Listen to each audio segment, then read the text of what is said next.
Hello guys, shout out to everybody. So, marami tayong pag-usapan tungkol ni Marcos. We have a lot to talk about Marcos. No, we have a lot to talk about him. Ito lang ha, kung meron lang talagang pakiramdam, kahit walang utak yung mga Pilipino natin, meron lang pakiramdam ba? Yung 111 million people in the Philippines, kung meron lang tayong pakiramdam, no? Okay lang kung wala tayong utak. Meron lang pakiramdam ha, Marcos, he is the best president. For me, kasi ibibigay na yung gold, ibibigay na yung ill-gotten wealth, which is, sinabi yan ni Imelda Marcos. At ngayon, nangungutang ng billion of dollars sa US. 4 billion mahigit na yung utang natin sa US. Hindi naman siya magbabayad, no? Tayo naman, mga Pilipino. Sa sobrang mahal ng ating mga bilihin, pati mga pamasahe, binudol na tayo, wala nang accurate at hindi na harmonize, katulad ni Digong na mayroon pang resibo-resibo. At talagang ino-audit talaga yung range, yung distance kung magkano talaga yung pamasahe. Which is ngayon, wala na. So the best si Marcos, the best. The best siya. Hindi siya the best ha. The best si Marcos. Tag 20 na lang daw yung kilo ng bigas, 20 pesos na lang. Which is umabot na ng 60. Sa panahon ng Dilawan, 50 pesos yun. Sa panahon ni Digong, bumaba yun, naging 40. Wala pang inutang si Digong.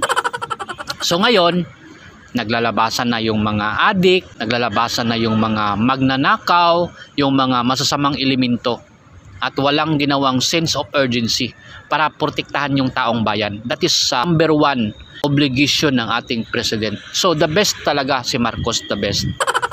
Tapos ngayon, namimigay, no, nag-humanitarian. Ito, nag-humanitarian si Marcos sa isang barangay. Which is, si Duterte naman ay binigyan lang ng ayuda ng isang taon ang buong Pilipinas, which is meron tayong 42,000 barangays.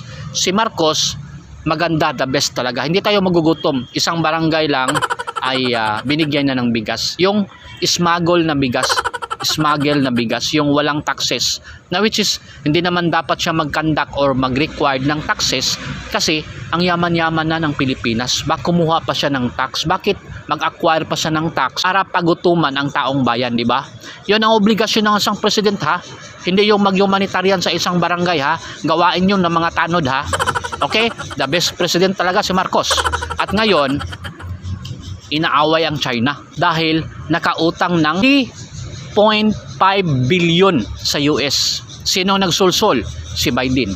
Ngayon, kung girahin tayo sa China, meron ba tayong missile dito?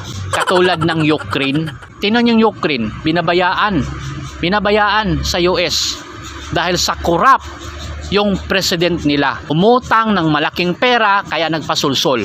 Ganon din ang mangyayari sa Pilipinas. So the best talaga itong President Marcos. Walang pakialam sa nagmamahalan at walang pakialam kung papatayin tayo sa ating neighbor countries. Kasi nga, nagpasulsol lang dahil sa pera. So the best talaga si Marcos. Yun lang ang inner issue. Dahilan kung bakit tayo nagkaganito. Kung ano inside job ng ating mga politisyan.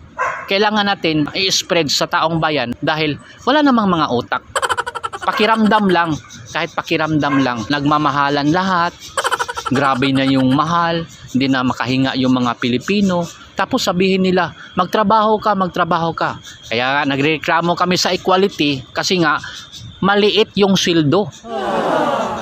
Kawawa naman yung mga uneducated, nagtatrabaho lang sa construction, nagtatrabaho lang sa mga maliliit na company para mabuhay, para makakain yung pamilya. Diba?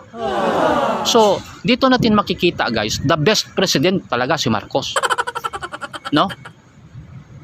Walang nangyari sa ill-gotten wealth, sa inutang na pera. Tayo yung magbabayad lahat. Kaya, very simple lang pag-determine sa the best president. Hindi tayo galing sa Dilawan, sabihin nila, galing tayo sa Dilawan. Anong galing sa Dilawan? Galing tayo kay Digong, na which is napakaganda ang ating economics kahit pandemic, nakagawa ng over 100 facilities para sa mga tao, build project, ang daming nagawa. Nagawa pa niya yung pinakamahabang bridge from Mactan to Cebu, from Cebu to Mactan. Saan ka pa? Pinakamahabang highway, pinakamahabang expressway, ang daanan ng train doon sa Bulacan to Metro Manila. Saan ka pa? Ngayon, billion of dollars na inutang at sa trillion na taxes na nakuha. Ano ba yung build ngayon? Malapit nang magtatlong taon ha. Wala pa ring aksyon sa nagmamahala ng mga bilihin. Kawawa naman yung mga Pilipino, no? Pero wala namang mga utak eh, wala ding mga pakiramdam. Kaya the best talaga si Marcos. The best. Simulat umupo si Duterte, unang araw pa lang nagbabaan na yung presyo. Unang araw na lang nagbago na yung Pilipinas. Wala na. Wala nang naglalabasan ng mga masasama. Nako, mahina yung crime, no? Sa mga inosente ha. Hindi yung crime sa mga pinapatay na mga addict or mga politiko na mga involved sa drugs, yung mga authority na involved sa drugs, marami talagang napatay doon. Pero sa mga inosente guys, wala. Pero ngayon, araw-araw, 3, 4, 5 babae pinapatay, hino-hold up, nire-rape. Kawawa ang mga Pilipino guys, wala tayong proteksyon. At walang ginagawa yung mga pulis natin na ang laki ng sweldo nila, obligasyon nila na protektahan yung bayan o protektahan yung mga inosente. Kasi nga, malaki yung sweldo nila galing sa atin, galing sa taxes natin. At yan ay gawain ng ating president pag-conduct ng sense of urgency dahil siya yung commander-in-chief.